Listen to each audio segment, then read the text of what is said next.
Good evening. You're watching the Chairman's Report brought to you by IBC 13 and the Commission on Filipinos Overseas. I'm Dante Klinkang II, Chairman of the CFO, an agency under the Office of the President mandated to connect the Filipino diaspora with their home country, the Philippines, and I'm your program host. Tonight, we are honored to welcome Mr. Virgilio Quizon, known to his friends as Mang Ver.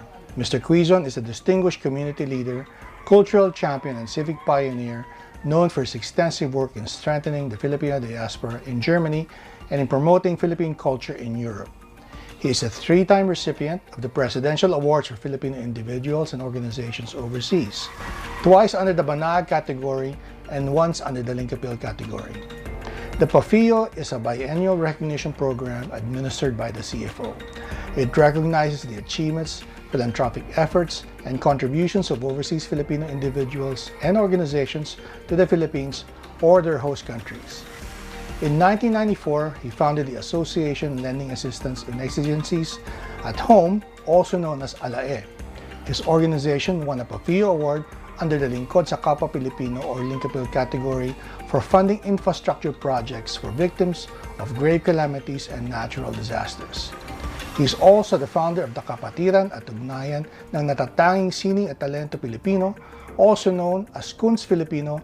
The organization helps promote performing and visual artists by organizing art exhibits which foster understanding and appreciation of Filipino culture worldwide. Beyond cultural diplomacy, Mr. Quizon has demonstrated exceptional humanitarian commitment, leading major fundraising drives for disaster relief victims in the Philippines, including the aftermath of the Mount Pinatubo eruption, the Ormoc tragedy, and Pampanga typhoons. He initiated Project Help Build the Philippines, which provided essential infrastructures like deep wells, health centers, and sanitary amenities to underserved communities. Mang Ver, welcome to the Chairman's Report. I hope I can call you Mang Ver. Okay po. Please tell us first, obviously we're not in our usual setting. What is this place with all these wonderful artwork around us? Ito po, ang tawag po dito, Kunsthaus, Kunsthaus. an English word for art house. So, Kunsthaus is German. So, dahil ang artist sa German is Kunst, kaya tinawag natin Kunsthaus, tahanan ng mga sining visual ng Pilipinas, saka performing art po. So we are in Barangay Santa Rita, Batangas City. Opo. Dito po kayo lumaki. Tama po ba na? No? At, Dito po ako lumaki. paano po naitayo itong Kunsthaus ninyo? Na, ano? Nung araw po, siyempre, wala ako dito dahil nag-Germany ako. So, naging nurse ako sa Germany for 20 years. Pero, yung mga bata pa ako, siyempre, hilig ko talaga sa art. Opo. So, pero nung nawala, hindi mo nawala ang hilig ko, kundi natigil siya nung mag-nurse ako dahil I have to do something pag may pamilya na kayo. Then after 20 years, nag-resign na ako. Sinabi ko sa asawa ko nung buhay pa siya at sa mga anak ko, babalik na ako sa aking mundo kasi hindi ako maligaya sa mundong ito. Alam niyo yung mundo ko, which is art. So nag-aaral ako ng art. Nag-aaral ako ng art history sa Düsseldorf Art Academy. Then, dire-diretso na, para lang bumalik ko ng Pilipinas para tumulong sa mga artist na Pilipino, para igalang sa akin yung respeto kasi dito sa Pilipinas, parang wala akong nakikita ng respeto pag sasabi siya artist. Kasi bata pa ako, noon nga gusto ko mag-fine arts, ayaw ng tatay ko mag-engineer, ka-engineer ako, mas may pera dyan. Pero hindi ko siya wala kayong nakikitain sa art. Ganoon. Nag-aral ako sa UST, first sa engineering, katapat kay fine arts, lagi ako nandoon. So, pag nasa dugo siya, bumabalik. Pero that time sabi ko, hindi na ako makakapagpinta kasi pwede akong magpinta, pero hindi na ako aabot doon sa mga contemporaries ko. Kaya nag-aral ako ng art history at saka pagiging curator at saka art critic. Doon ko sila aabutin kasi I can justify through my learnings na this is art and I can just justify to this is not an art. So, tinayo niyo po itong Kunsthaus. Ano po ang balak niyo? Balak niyo po bang tumira dito or gawin yung parang exhibition place? Yun na nga po, ang aming dati, wala kaming Wala kang espasyo, wala kaming banding place na Opo. punta ka sa McDo or sa any Yes. kind of kwan na Yung mga artist na mga artist na buong Pilipinas. So maingay kami, mamumura lang kayo doon. So ito nagkataong pinagbebenta. So binili ko, then i-convert ko ito sa Kunz House para ito banding ng mga artist, pagturuan ng mga artist. And we have ginawa ko na rin na bawal magutom ang artist. Ibig sabihin dito na nagtitrain ako ng artist ng buong Pilipinas, mga art group. Yung art residencies, we call it art residencies, siguro pinakamatagal, is one week or 2 weeks. So, free board and lodging dito.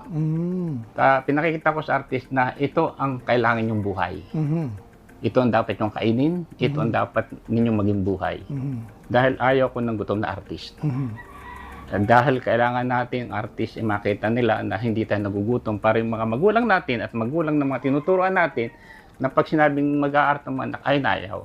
Pakikita natin na tayo mabubuhay sa pagiging artist. Kaya ko po naitayo ito. So, para po maging resident, ano po ba ang kailangan nila? Nag-a-apply po ba sila or meron kayong selection process or pag art residency, art group, mag-a-apply sila. nag-a-apply? So, kailangan ko makita yung resume nila, kung ano nang natutunan nila para may pasok namin kung anong maituturo namin. Okay. So, sa Europe na naman, siguro 25 years na ako nagdadala ng artist sa Europe. So, ganun din. Tinitingnan ko din kung pwede ko bang ibangga yung ating art sa European art. In which, nowadays, maganda dahil we have this contemporary art, pwede mong pagsamasamahin lahat at pwede mong ipasok. So, may Kunz House din po ba sa Germany? Yung pong aking bahay dati. Okay. Yung So, bahay pinaka-basement niyo doon, ko. tsaka bahay niyo dito. Pareho po yun. Na doon din sila natutulog. Pag kami nasa Germany, then pag nasa ibang bansa naman, naghahanap ako ng matutulogin nila na dati-dati maraming, alam mo mga Pilipino, uy, sa amin ka matulog. Pero umalis ako doon kasi Bayanihan talaga po. No? ang ginawa ko sa mga hotels. So I tried na, sabi ng mga artist, sir, wala naman kaming pambayad sa hotel. Sabi ko, hindi, palit painting lang yan. Hahanap ako ng mga grupo, magkano ating hotel, babayaran ko ng painting. So, kailangan dito, sa hotel kayo as an artist. Hindi tayo dapat makituloy sa ibang kapwa nating Pilipino. Dahil pag tinanong ka sa mga exhibition at mga European, ay saan ka, kung nagtatanong sila, where did you stay? Pag sinabi na ito, hotel, mga 4-star hotel, artist ng Pilipinas, okay pala. Mas mataas ang ranking natin. Yeah. So, yung kailangan po ba maging Filipino para maging artist in residence dito sa inyo? But may sinasabi ko kanina, mayroon mga foreign works din po dito May sa collection. mga collection na ako foreign works kasi it so happened when I was in Germany na may mga exhibition. Opo. So, swap po kayo na ano. Hindi, namimili ako. namimili Before talaga. pa, namimili na talaga ako ng painting. Okay. So, nabili ko yun doon para national artist sila. People's artist ang tawag nila. People's art. Pero they are not from South Korea, North Korea. Kaya meron ako mga collections. Ito namang mga collections dito is sa buong Pilipinas na ito mga gawa. So, wonderful collection po dito. You're saying 1,500? More or less, I have a collection of 1,500, which is I started na bumili ako nung 25 years old. Dahil mahilig na ako kahit ginagapan ko talaga, magkano yung painting mo, baka pwedeng ganito na lang. Siyempre, pag gustong-gusto mo na, mga pintor naman, pag alam na gustong-gusto mo, mababait naman sila. Mas sige, okay na yan. And so, when you are an artist in residence po, binibigyan niyo po ba sila materials or more of parang kaalaman lang para paano maging... Sa amin, ang binibigay namin sa artist in residence is content. Okay. Yung buong art history, aking Okay. kinuha sa kasi even you are in a fine arts in the Philippines, nagla-lecture pa rin, kulang ang kaalaman nila sa history at sa chronology of art. Ang alam lang nila kasi yung Basta may talent lang po. alam lang nila yung panahon ng Ninja Turtles ayun, ang pagsabi, dumulundag. So yung ating trabaho Medyo bata nila. pa yung Voltas 5 pa yung naalala ko na. Yung kanila, hindi siya naayos. Hindi siya, akala ng iba naman. So baga raw talent lang talaga. Raw talent. Yung iba naman akala, drawing ako. Ano yan? Ito'y traditional art. Ano nga traditional art? So, ito realism, hindi mo ba alam yun? Sabi ko, kailang malaman nyo, bago nag-realism, sampu ng ism na naglalaban-laban para tayo magkaroon ng ganun, para malaman nyo ang pinagmulan. Kung bakit tayo narito ngayon, dapat alam nyo history, mas tatatak sa puso ninyo ang paggagawa ng sining visual. So, nag-launch ako ng Filipinism, what makes art Filipino. That's interesting. Making visible things visible. So, sinabi ko sa mga artist, put your identity on canvas using your growing up. Lahat mong nilakhan, So, lahat yung environment personal mo. experience, Because hindi ka mauubusan, hindi ka mangungopia. Okay. So, yun ang tinuturo ko ngayon. Nile-lecture ko din po sa abroad, at saka dito. Yung Filipinism, what makes art Filipino, making visible things visible. For example, ano ba yung visible things visible? Meron po tayong artist ng pangalan Rene Robles, which was nominated for National Artist in 2021. Namatay na lang siya, artist din namin siya. He's still drawing only chair. Sila lang. So I exhibited him in pero alam ko na yung dahil kami nagsimula eh. Oo. When we have an exhibit in Museum of Young Art in Vienna, biglang nag-imbita si Ambassador Apargiri ng sabi niya, min-imbita ko isang mahalagang tao. Sabi, okay lang sa akin, basta alam mo lang ako sino. Dumating siyang bigla, we have one chair of Mr. Robles in our museum. Siya ay apo ni King Bumibol. Okay. Yung Sa Thailand? Sa Thailand, siya ay human rights lawyer na nagkataong nasa Vienna noon. Kaya, why chair? Bakit making visible things visible? Ang chair, nakaupo tayo ngayon. Nung bata, nakaupo tayo. Nung mag-college, nakaupo tayo. Hindi natin nung magtrabaho tayo, nakaupo tayo. Pero, anong ginagawa natin sa chair? Pagkakasira, bibili ng bago, tatapon ito, or nung unang kahoy, igagatong. So, did we realize na a chair is a part of our life? We take it for granted. No? Did you ever think, nagpasalamat ka ba sa chair? Salamat sa iyo. Kung wala sa iyo, nakulupagi ako, hindi ako magiging ganito. So, yun ang ginagawa namin. Make it visible. Making visible things visible. Visible siya, pero hindi natin nalaman kahalagahan niya. So, yung lahat ng pong artist ng Kunst, yun ang tinuturo namin. Makikita nyo iba't iba, mayroong chinelas, mayroong tayong sariling identity. So, is this funded po ba from your own savings, or meron po kayong mga sponsors, or paano nyo pa nasusuporta? For 25 years, pinupunduhan ko po ito na aking bulsa. Sariling ano nyo. Sarili kong bulsa. Dahil kanya-kanya tayong hobby. Merong mahilig bumili ng kotse, merong mahilig ako po, libro. Books. So ako, ito talaga ang gusto ko. So, pinupunta ko ng bulsa ko. At until na naman, pag hindi ko na kailangan, bubunot lang ako ng dalawang painting. So, I have 500,000. Liquidate nyo lang. Liquidate ko lang yung painting ko. So, this is it. Okay. Very interesting. Mang Ver, if I hope I can call you that. We'll just take a quick break. You're watching the Chairman's Report. I'm Danny Klink, and please stay with us.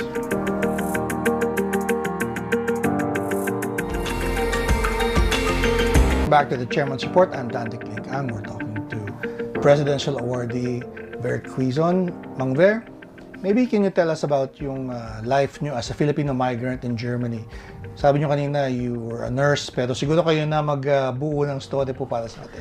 So, nung nga po ako medyo mainit ang lupa ko dito sa Philippines, kailangan ko umalis, pero nag-aral muna ako nursing. Then, Germany is open for nurses, kaya madali akong nakapasok doon. So, nung maging nurse ako doon, naging problema ko na yung identity ko. Kasi akala, hindi nila kilala ang Pilipino. Pag sabi ko lagi, saan nga galing? Philippines. Hindi nila alam. Alam nila, minsan is Manila because of the war. Then, ang alam nila sa akin, ako Inchik, Chinese ako. Hindi nila alam yung Filipino. Hindi nila alam Pilipino. So, lahat ng Asian, Chinese. Chinese ang tingin nila. Tapos ang ginawa ko, after 2 weeks yata, nagtawag ako ng mga kilala kong Filipino, magtayo tayo ng association. Kailangang makilala nila dito kung ano ang Pilipinas. So, tinayo ko noong 1984, ang barangay sa Alemania. So, ginawa namin puro yung cultural presentation, the very first na Saan po Santa ito sa Cruzan, Germany? Sa Essen, Germany. Okay. Nasa Essen ako dahil ang Essen under Northern Westphalia na kung saan pinakamaraming nurses at that time. I see. Kami ang mas Mga pioneer po mga ba? pioneer. So nagtayo ako ng association na para pakita kung anong kultura natin. Sinabi ko doon sa mga leaders na ipakita natin ang kultura natin dahil dito lang tayo pwedeng respetuhin. Dahil para malaman nila kung bakit ganito ang mga kinikilos natin. Unti-unti po pinakita natin pati ang the very first Santa Cruz ang ginawa ko, 2 days fiesta, nagpalipad ako ng mga sasa at saka nagtayo ako doon sa gitna ng park ng Bahay Kubo para makita itong pinanggalingan namin pero hindi ito kami ngayon. Dahil may nag-i-evolve na. So, mga 10 taon pong ganun ginagawa namin. So, let's take it a step back. Nursing po, bakit po kayo napasok sa nursing? Kasi ito po pinag-usapan natin kanina na nag-aalala yung parents nyo na kung ano yung magiging kabuhayan ninyo at baka wala daw kayong kitain bilang isang artist. Tama po ba? Tama po. Yung kasi unang panahon na pagsabi nyo kayo mag-art, akala ng mga magulang ay kayo magpimita ng mga jeep, yung bang mga signage ng mga jeep. Which you did when you were younger. Which I did when I was in elementary. Pero sabi ko sa kanila, sige, kung ano gusto niyo, pumayag na lang kayo. Pumayag na lang ako, pero at least sumisingit pa rin ako. Then, tinapos ko nga nagtapos ako ng BSB, parang kuwan ka na yung nagre-rebelde ka, gusto mong kunin yung ayaw nila. So, yung Bachelor of Science in Business Ad, nagtapos ako doon. Then, the Solisat, nung panahon ng administrasyon ng Pangulong Marcos, so naging aktivista ako. So kailangan ko lumabas ng bansa, ayaw ko makulong dito. So kaya ako nakapag-nursing. So nursing po ba because in demand po yung mga nurses abroad? No, or? because I have to escape the Philippines. Oo nga po. Dahil kung hindi ako mag-i-escape, kung hindi ko kukunin nursing, wala akong makikita trabaho sa ibang bansa. So yun talaga yung napag-aralan ko na sa Germany ay kailangan nilang nurse. I see. So, nag-aral ako, nakagraduate ako, pero hindi ako nag-board. Kasi before nag-board ako, nakaalis na ako. I see. So, in Germany po, you worked as a nurse. As a nurse? For 20 years. Wow. And paano niyo po nagagawa ng paraan na i-practice pa rin po yung art? So, in between naman po, may mga free days kami, may sa Saturday, Sunday, tsaka maraming free days din na holiday dun eh. So, dun ako nakakapag-practice, nakakapag-guhit-guhit kuminsan. Tapos nakakapag-lecture. And ang ginagawa ko noon, before, yung mga performing arts, kinikitar namin. So, tinuturuan ko sila, Douglas Neras Power Dance, Madrigal Singers, na makagawa ng concert sa abroad. Kaya nagtayo naman ako noong 1987 ng barangay sa Europa, para yung 4 na bansa, pagsama-sama ko na para itong mga artist natin makapunta doon. At may mga host sa kanila na hindi na sila mag-iisip kung anong kakainin nila, kung paano sila mabubuhay. Kaya ako ginawa noong 1887 yung barangay sa Europa. Yung pamilya niyo po, doon na po sila nakilala? Or dala niyo po sila doon sa... Asawa ko po, doon ko nakilala sa Germany, sa hospital ko. Okay. Tapos yung 2 kong anak, doon din sila pinanganak. Doon pa rin po sila ngayon? Hanggang nandun pa sila. Yung anak kong babae, dito naman nag-aral dahil sa daming tumira sa aking Pilipino, akala nila lahat ng Pilipino yung mababait. Sabi ko, akala ko sa States ko mag-aaral. Hindi, gusto ko sa Pilipinas ang mababait na kasi usually ang kinikita ng mga Lasal Choir, Ateneo Choir, UP,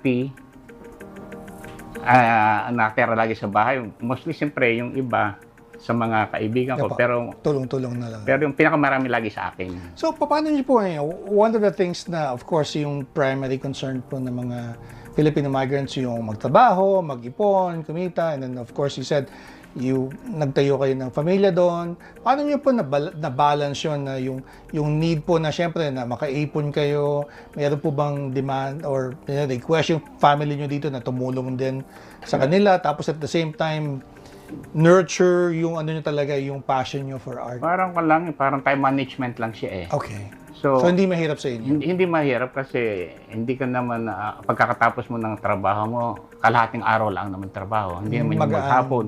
Okay. or 6 to 12 or 1 to 7. Yun lang naman, magaan siya eh. So, nagagamit mo yung mga oras niyo yun. Saturday, Sunday, nagagamit mo din, tsaka sa mga holiday. So, kaya nagtataka nga sila kung bakit ang dami kong extracurricular kasi ang mahalaga lang ay may sumunod. Yes. Ang kailangan nila kasi leader. So, ang mahalaga, may sumunod na may marunong. Hindi ka mo pwedeng ikon na hindi kayo marunong. So, pag-aaralan ko law in Germany, tuturo ko sa mga PDF, sa aming mga member, ito ang law nito na dapat ganito. Pinag-aralan ko ng embassy, na ang embassy sabi ko before hindi kayo pwedeng tulungan pag nakulong. Kasi they are there lang na puntahan kayo. Pero yung legal na tulong, hindi pwede kasi wala sa constitution pa natin noon. Sabi kong gano'n. So yung may tutulong namin para alamin nyo, kung ang mga laye pag narito kayo, na dapat nating iwasan na gawin. Naging mentor din kayo. Marami po ba kayong nakilala mga fellow nurses or other professionals sa Germany na siguro po pumunta sila doon as nurses or other professionals pero ang passion po nila art din or baka maybe music o architecture pero kumbaga pupasok sila sa nursing kasi yun ang pinakamadaling paraan para makakuha sila ng trabaho. Kasi nung una po kami magdatingan, halos puro nurses and doctors lang. Yun talaga po yung So, sila naman mga passive lang, basta may mga cultural presentation, may mga pista napunta lang sila doon. Hindi talaga sila ang gumagawa, pero mahalaga na rin na marami kaming bisita lagi, na natitikman nila kung ano-anong lutong Pilipino uli, at saka nakikita nila ang kultura natin.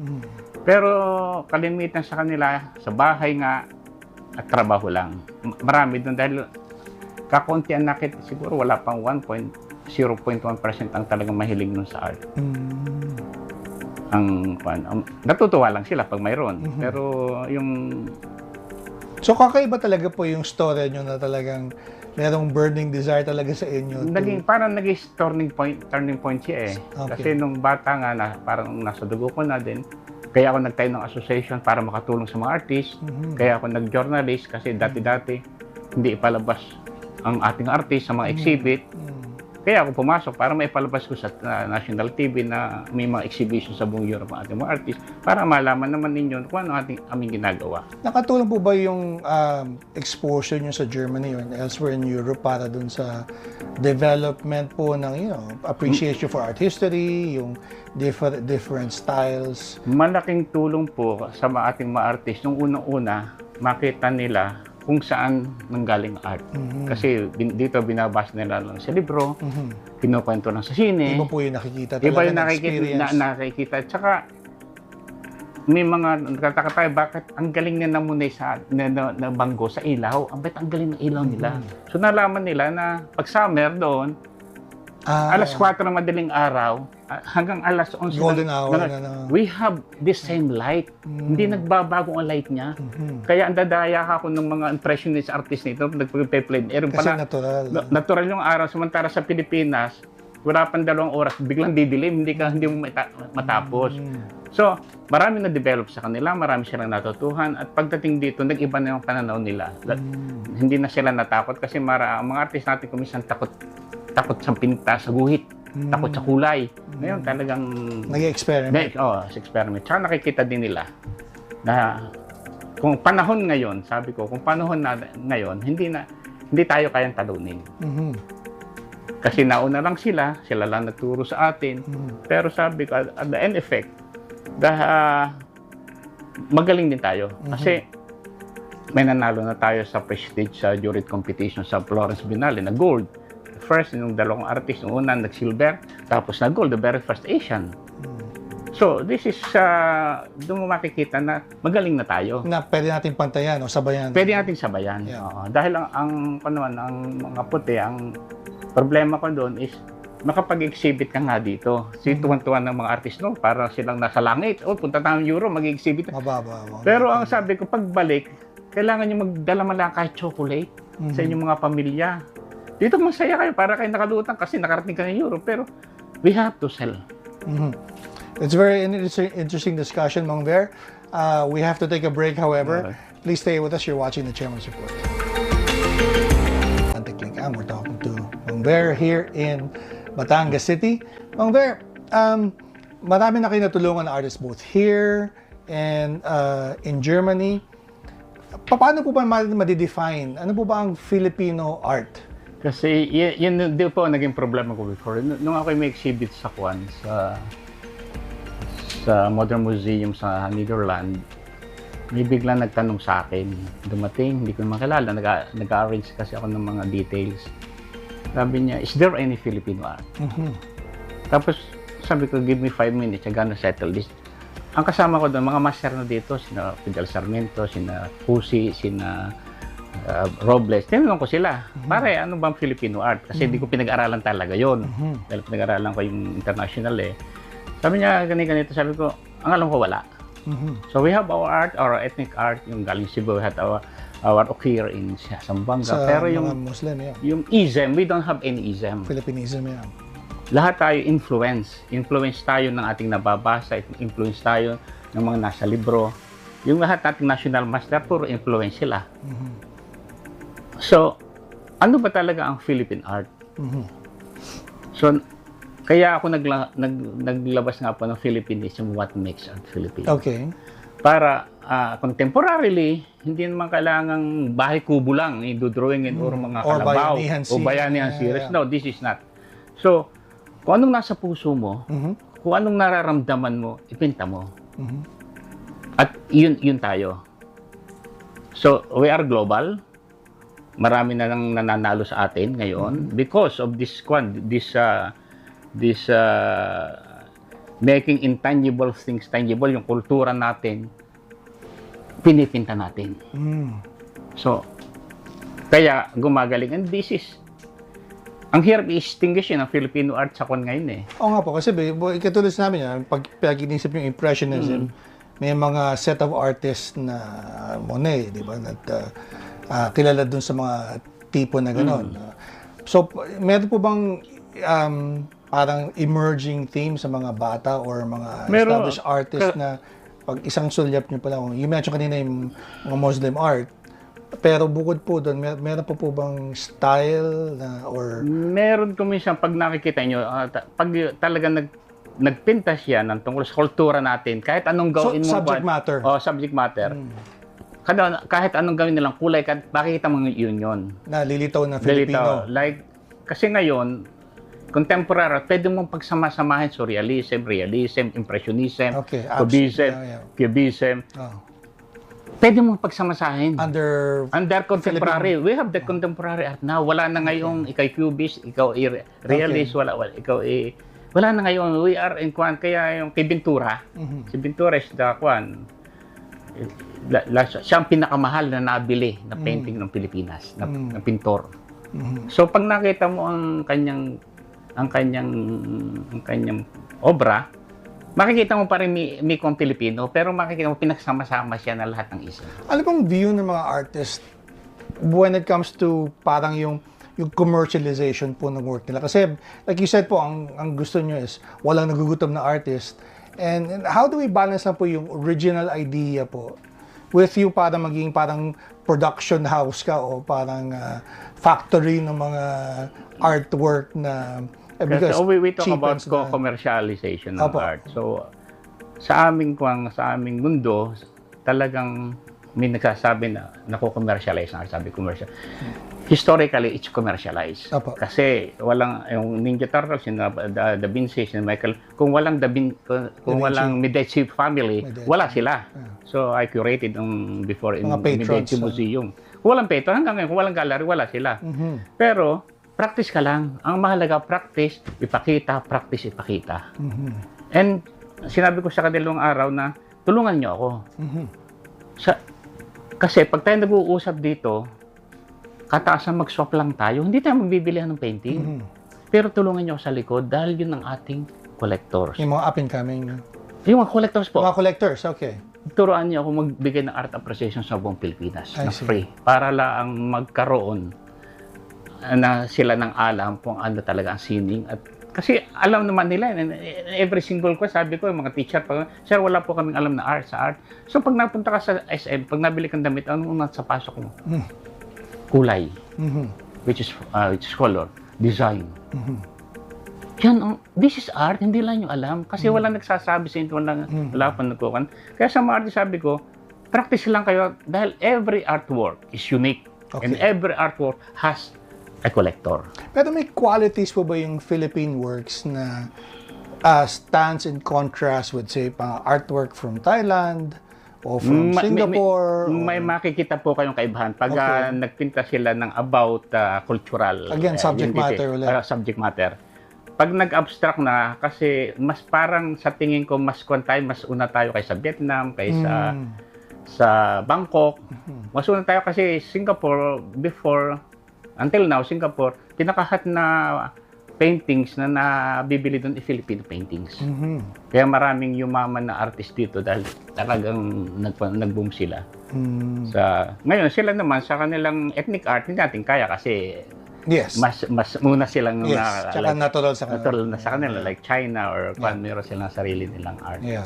Before our coming. How do you think po we can cultivate naman po among the general public yung appreciation for art? Kasi po parang narinig kong comment ng mga ibang friends ko na medyo wala pa daw talagang high-end market na art dito sa atin or maliit pa.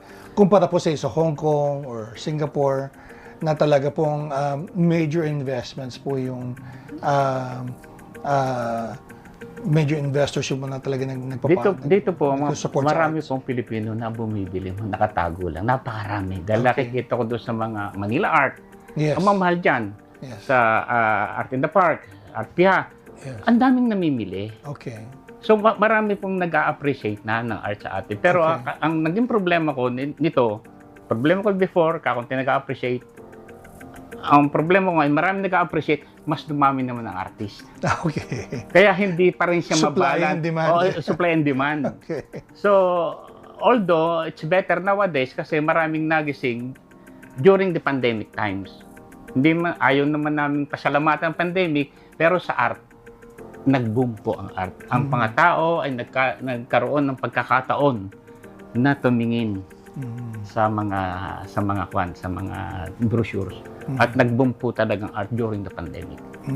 And so paano naman po yung mga for your friends in Germany and elsewhere, nare-recognize na po ba yung themes or characteristics ng Filipino art?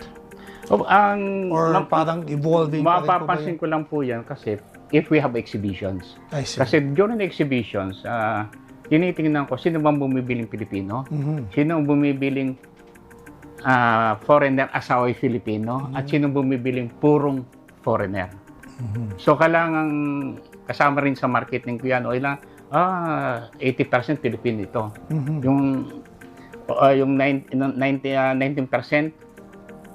foreigner, meron ito Filipina. So may compare siya, may connection pa rin siya. Gusto ko kasi ma-appreciate ng purong foreigner, which I have 1%. Malaking bagay na yon. So we can market it now. It means to say, pag may bumili foreigner or foreigner na asawa, kasi iba naman yung kinalakan nila tungkol sa art, ang European, iba sa atin, at least, pag bumili sila, hindi, it's not only the influence ng asawa, kundi talagang na-appreciate po nilang art natin.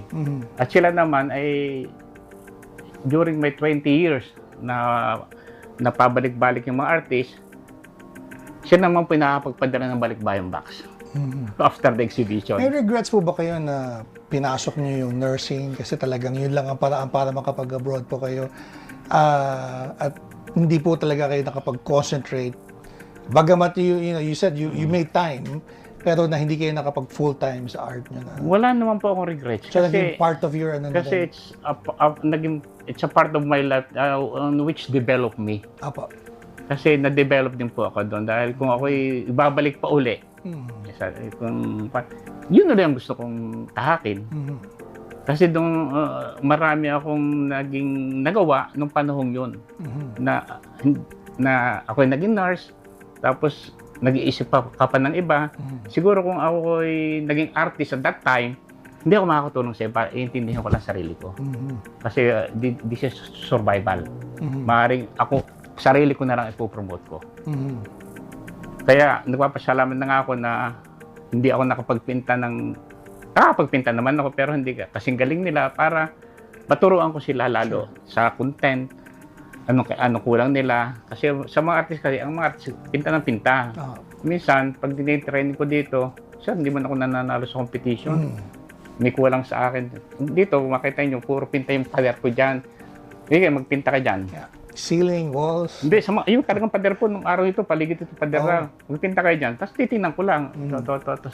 Ikaw, sabi ko, may pinipinta ka kasi na bawat pinipinta mo, may kulay na naroon lahat. Yung kulay mo, unaware. Ipinta mo ito. So, pinita niya yon.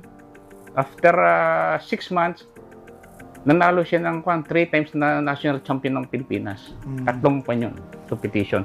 So, dung nakikita ko, hindi nila nakikita. Kasi if you are a painter, kuminsan talagang pinta ka lang ng pinta eh. Either mabili or hindi mabili or ano bang gusto ng client. Tapos, ang naging problema nga ng mga artist sa akin, sir, may nagpapakomission po na rin, hindi ko magawa ang artistic kwang ko. Di ba? Yung maraming problema. Ako yan, ganito gawin, ganito. Sabi ko, okay yun. Gamitin mo sila, gamitan lang yun eh. Pinta mo sila. Yung ipinta mo gusto nila, then gawin mo yung bayaran ka nila. So if you are in the position now na ikaw may pera na, kaya mo gawin mo na yung gusto mo. Well, we'll take another quick break. You're watching the Chairman's Report. We're talking to Mang Bear. I'm Dante Klinkang. Please stay with us. We're talking to Mang Bear Quizon. Sir, do you think na may market na yung Filipino art, say maybe at least in Germany or elsewhere in Europe, at paano po ba natin mapopromote pa yung sarili natin? May market naman po. Ang kulang natin talaga promotion. If we could help them na mag-exhibit sa iba't ibang bansa, sa iba't ibang gallery or museum, this is a great help. Kasi during my term na ginagawa ko yun, ang pag-exhibit ko naman talaga siya, hindi lang para silang makarating doon. Hindi kundi para may makakitang ibang ma-expose foreign gallery na kukuha sa kanila at i-exhibit sila. So, this is a continuous exhibition na wala pong kanyo. Dahil kung hindi natin sila i-expose at sa Pilipinas, kaunti ang foreigner dito na pupunta na bibili ng painting. So, we have to exhibit in outside. Ilapit natin sa kanila. Hindi po pwedeng sa Facebook lang. Ilapit natin sa kanila, makita nila physical, para makita nila kung ano talaga yung ating sining. Meron kayong interesting na kwento nung una tayo nagkakilala. Yung merong misidentity yata po niya pumunta po sa Germany po, o sa Vienna po ba yun dati na kapangalan ninyo, tapos naging curator kayo ng museum na. Could you recount that story? Kasi before, hindi naman talaga ako curator. Ako ay art impresario. Art impresario is you are organizing an art exhibit in the one. Then I was invited by the ambassador in Vienna. Ber, punta ka dito, may invitation ka. Philippine ambassador. Sabi ko, sino yung curator ng Museum of Young Art sa Vienna. Sa Vienna. Ay siya din ang head noon. Tapos sabi ko, hindi ko kilala yun. May mawawala ba kung pupunta ka dito? Sabi ko, meron. Pag lumipad ko, magbabayad ako. Sabi ko, tapos mag-hotel pa ako dyan. Hindi, sa akin kang tumulog. Sabi niya, pero ako excited din. Then nagpunta ako, kinabukasan, lumipad ako. Then 10 o'clock, dumating Dr. Dr. Kremer yata siya. Nung makita ako, sabi sa akin, I don't know you. Sabi ko, I don't know you too. He was looking for a Spanish curator, which named Virgilio Quizon din. Nakita kasi niyang pangalan ko nung may exhibit ako sa Vienna. Pero ganun man, in-invite niya ako sa kanyang museum, sa Museum of Young Art. Tapos pinakikita niya, nililibot, sabi, this is painting of, kinukorek ko siya. Sabi ko, this is not Fra Angelico, this is Botticelli. So, tawa lang siya. Tapos, maraming instances yun, Renaissance, Baroque, Rococo, kinukorek ko siya. Tapos sabi ko, can I have a cup of coffee? Sabi ko, okay, na rin lang ako. Do you want to curate here? Sabi ko sa kanya, how much? Ganun lang, how much? So, sinabi niya sa akin, okay, doon ako nagsimula mag-curate. Tinuha nila ako, binabayaran per oras. libre ang eroplano, libre ang hotel. So, doon nagsimula yun hanggang yung ibang museum na curator, siyempre magkakakilala sila, kinukuha din nila ako. Kaya ako nakapag-curate sa Medici Museum, Chelsea Gallery sa Hong Kong, sa London. So, ganun yung paikot-ikot lang. Meron po ba kayong mga doors na nabukas para sa mga kapwa Filipino artist natin bilang curator ng iba't ibang... Kaya nakapaggawa ako ng marami exhibition doon dahil curator ko. If you're a curator there, nire-respeto ka ng ibang curator. Okay. Kasi hindi katulad sa Pilipinas na ina-underestimate ka. Kasi nararanasan ko pag ako nagle-lecture dito, kuminsan ang may mga doctorate sila, sabihin wala naman akong major at wala akong doctorate. At ako nagle-lecture sa kanila. So sabi ko, ako lang ang Filipino curator sa prestigious museum sa Europe, walang iba na hindi nyo narating. So yun ang aking pinaka-doctorate. I don't need a doctorate, I don't need a... Kasi nung ako mag-AMA, mag-master sa Oxford, kailangan ko, once a month, nandun ako. Lagi ako nasa Pilipinas, the whole year out. Hindi nasayang lang yung aking matrikula. So sabi naman sa akin ng mga curator, sabi no, you are a curator here, then it's enough. May sabi niya marami ang nangangarap na curator dito sa Medici, marami nangangarap maging curator, pero swerte ka nakapag-curate ka din. Ano ba yung feedback na nakuha niyo from the Europeans about yung mga Philippine art natin? Sa Philippine maganda art. naman kasi kuminsan nga as long na sila ay kasi ang mga European naman hindi man katulad natin, maganda yan. Hindi naman sila sasabihin, maganda yan. Hindi, iba yung taste nila. Iba yung taste nila. Hindi sasabing, ma-please ka lang, maganda yan. Isa lang ang kanilang, pag iki-singer at pag talagang sila yung napalakpan. Pero pag art na yan, sasabihin nila, hindi ko gusto yan dahil ganyan, tinulad, ganyan. So, nung sa mga exhibition, makikita nyo yung kung marami siyang bumibili. So, nakita ko na may mga talagang purong bumibili. At meron mang yung asawa foreigner na bumibili din sa amin. So, nagugustuhan nila. Huwag lang yung mga, meron namang naghahanap ng bahay kubo, nagtatanong pa nga sa amin, mga German, ba't wala dito yung bahay kubo? Kumbaga cliché. Sabi kami man hindi sa naiwan sa bahay kubo art, this is traditional, na hindi kami naiwan doon. May role po ba yung art para ma-connect naman po yung mga kababayan natin in Germany and elsewhere in Europe sa Philippines? Meron po ba kayang ganun? Meron naman, oo. Paano po kaya pwede gawin? Kasi katulad nung nasa ENFID pa ako, sa ENFID? Sa ENFID. Ito po yung association across Europe. European diaspora for ENFID, European Network for Philippine Diaspora. Yeah. So, may mga summit, nagle-lecture tungkol sa art. Na which sila naman, marami rin nakaka-appreciate. Ang kulang nga lang sa kanila is yung, it's not the time, pero yung kuminsan natatakot. Natatakot pumunta sa gallery, baka tanungin, natatakot. Pero nabili sila. So, yung mga pumupunta mga dito na mga kakilala ko, total, nakilala niyo yung mga artist na pinupunta nila, tatanong sila, papakommission, dadalhin sa abroad. Pero sa akin naman, they must expose more ka lang pagtulong-tulungan. Dahil sabi ko, kung may 1,000 katulad ko na hindi niintindi ang gastos, na sa bulsa nanggagaling, ang lawak na nating narating. Ang NCCA naman natin kulang ang budget.